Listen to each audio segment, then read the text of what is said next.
ముఖర్జీ గారి నాయకత్వంలో ఏర్పడ్డ జనసంఘ్ అంచెలంచెలుగా ఎదిగి దీన్ దయాళ్ ఉపాధ్యాయ గారి మార్గదర్శకత్వంలో భారతీయ జనసంఘ్ దేశవ్యాప్తంగా దేశభక్తులందరూ కూడా మొబిలైజ్ చేసి ఒక గొప్ప రాజకీయ శక్తిగా ఎదిగింది. ఎమర్జెన్సీ తర్వాత బొంబాయి నగరంలో భారతీయ జనతా వాజ్పేయి గారు, అద్వానీ గారి నాయకత్వంలో అక్కడ మొట్టమొదటిసారిగా భారతీయ జనతా పార్టీగా ఆవిర్భవించింది. ఏప్రిల్ 6వ తారీఖు నాడు. ఆనాడు భారతీయ జనతా పార్టీ ఏర్పడుతున్న సందర్భంలో 5 సూత్రాలను ప్రవచించింది. గాంధేయ సోషలిజమే మా ఎజెండా, ప్రజాస్వామ్యాన్ని పరిపుష్టి చేయడమే మా సిద్ధాంతం, దీన్ దయాళ్ గారి మార్గదర్శకత్వంలో సమస్త సంపదలు సమస్త ప్రజలకు అందాలి. ఏ రాజ్యాంగం అయితే పూరెస్ట్ ఆఫ్ ద పూర్ కోసం ప్రవచించిందో ఆ పూరెస్ట్ ఆఫ్ ద పూర్ కోసం పనిచేయాల్సినటువంటి బాధ్యత మా మీద ఉందని చెప్పి ప్రకటించింది.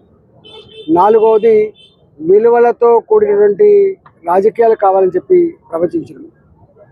అన్ని మతాలు సమానంగా ఉండేటువంటి పద్ధతి ఈ దేశంలో కొనసాగాలని చెప్పి ప్రవచించడం, సర్వమత సమానత్వం దాన్ని ప్రవచించి 5 సూత్రాల మీద భారతీయ జనతా పార్టీకి ఏర్పడి 45 సంవత్సరాల కాలంలో వాజ్పేయి గారి నాయకత్వంలో మొట్టమొదటిసారిగా సంకీర్ణ ప్రభుత్వం ఏర్పడితే ఇవాళ 2014లో సంకీర్ణ ప్రభుత్వమే అయినప్పటికీ కూడా ఇవాళ మోడీ గారి నాయకత్వంలో 3వసారి ముచ్చటగా అధికారాన్ని సాధించి దేశానికి ఒక సుస్థిరమైన ప్రభుత్వాన్ని అందిస్తున్నటువంటి పార్టీ భారతీయ జనతా పార్టీ. దేశం మొత్తంలో అనేక రాష్ట్రాలలో 70% రాష్ట్రాలలో భారతీయ జనతా పార్టీ రాష్ట్ర ప్రభుత్వాలు నడపడమే కాకుండా దేశంలో సుస్థిరమైన ప్రభుత్వం నడపడమే కాకుండా ప్రపంచ చిత్రపటం మీద దేశ ఔన్నత్యాన్ని, దేశ గౌరవాన్ని, దేశం యొక్క గొప్పతనాన్ని ఇలా ప్రపంచానికి చాటి చెప్పినటువంటి పార్టీ భారతీయ జనతా పార్టీ. రాబోయే కాలంలో కూడా మోడీ గారు సబ్కా సాత్, సబ్కా వికాస్, సబ్కా ప్రయాస్ అనే సిద్ధాంతంతో 1947లో ఏర్పడ్డ స్వతంత్రం 100 ఏళ్ల తర్వాత 2047లో వికసిత్ భారత్ ఏర్పాటు కావాలి.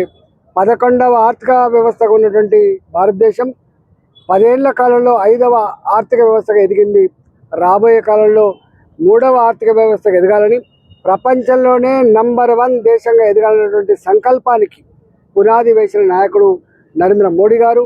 పునాది వేసినటువంటి ప్రభుత్వం భారతీయ జనతా పార్టీ ప్రభుత్వం. కాబట్టి ఈరోజు దేశవ్యాప్తంగా ప్రతి గల్లీలో, ప్రతి గ్రామంలో, ప్రతి డివిజన్లో, ప్రతి జిల్లాలో, ఇవాళ ప్రతి రాష్ట్రంలో ఇవాళ జెండా పండుగ నిర్వహించి భారత ప్రజానీకానికి భారతీయ జనతా పార్టీ ఒక విశ్వాసాన్ని, ఒక ధైర్యాన్ని, ఇవాళ దేశం కోసం మరొకసారి అంకితమవుతున్నటువంటి సంకేతాన్ని అందించేటువంటి కార్యక్రమమే ఈరోజు ఈ కార్యక్రమం. కాబట్టి ఈరోజు మేము కంటోన్మెంట్లో మా నర్మద గారు ఉన్నారు, మా డాక్టర్ సాబ్, అదేవిధంగా మా డివిజన్ అధ్యక్షులు, మా నాయకులు అంతా కూడా ఇవాళ ఇక్కడ కంటోన్మెంట్లో ఈ జెండా పండుగ నిర్వహించి ఈ పార్లమెంట్ నియోజకవర్గంలో ప్రజానీకానికి మీకు సేవలో మేము సర్వదా సిద్ధంగా ఉన్నటువంటి మెసేజ్ ఇస్తున్నాం.